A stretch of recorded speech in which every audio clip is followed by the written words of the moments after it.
Here you go from a fantasy perspective, by the way. Cooper Kupp, my God, 9 from 163 and 2 touchdowns. Boom. Denver.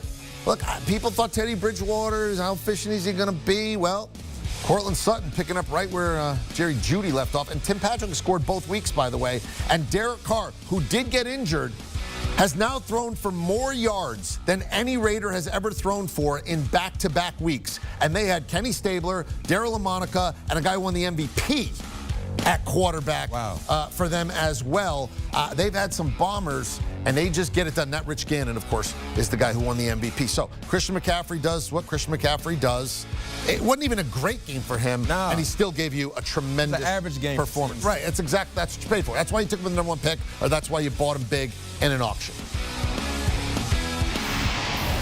All right, let's get Dave Richardson. Love having him aboard, part of our great fantasy crew. The early game saw a lot of players who were drafted early struggle. Who has a legitimate concern if you are someone who rosters that player, and who is somebody we were like, relax, just, it's only 2 out of 17. Remain calm, all is well, to quote Animal House. Go ahead. Okay, so I think George Kittle is one of those guys that fantasy managers should start to get nervous about. We're seeing so many tight ends putting up huge numbers. Gronkowski already has multiple touchdowns for the second straight week. Noah Fant had a big game. Kelsey is a stud. Kittle was a top 30 overall pick in ADP, and he really hasn't delivered anything. He is hurting fantasy managers right now, and the 49ers, they've got a lot of options on offense, although some of them are starting to get hurt. But 2 guys that you should cool out on, number 1, Alvin Kamara, really terrible game. The Saints in general had a terrible game. And Jonathan Taylor is another guy that I would just be A-okay with. He's had some touchdown opportunities. Week 1, he had a touchdown called back against the Rams. He had 3 goal line carries. He just couldn't get in. It's the Rams. I am sure that Jonathan Taylor's season will turn around. Buy low on Kamara. Buy low on Jonathan Taylor. But worry about George Kittle, because it looks like Deebo Samuel is taking his numbers away. All right, and then we had some injuries, right? We've had quarterbacks go off. We have quarterbacks get a little banged up and then come back. I don't know if now it's Justin Fields' job in Chicago based upon the fact that Andy Dalton got hurt. We don't know what's going on with Carson Wentz. The Tua injury certainly didn't look good. Houston is a wide open, I don't know what's happened there. I mean, Brandon Cooks got a bunch of targets and a touchdown. But when you look right now at the injuries, what translate at least something that we saw from an injury perspective in the early slate?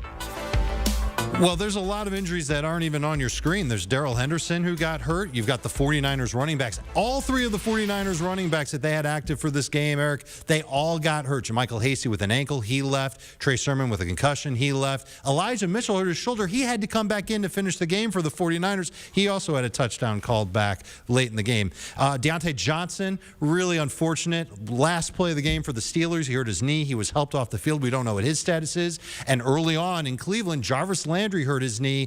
That was the guy who was the #1 receiver for Cleveland with Odell Beckham on the shelf. You've got to keep an eye on all these injuries. It could be time for Sony Michel in L.A.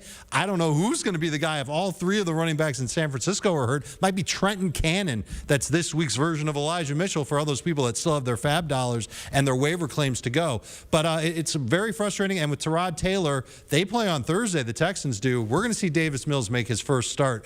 That's not going to be so good for Brandon Cooks and company. Yeah, the 49er running back situation and the Cleveland wide receivers. Look, if there's going to be no Odell, and if Jarvis Landry's out, and they're saying sprained MCL is the early preliminary thing from Cleveland, somebody's got to catch the ball there. I know it's a run-first team.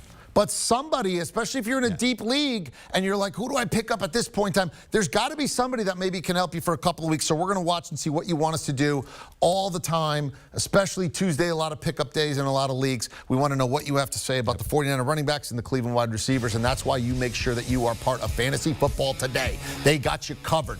All these injuries. It was crazy today. What are you going to do? Who are you going to call? Who do you have to pick up? Dave, Jamie, Heath, rest of the gang, you download, you follow, you enjoy.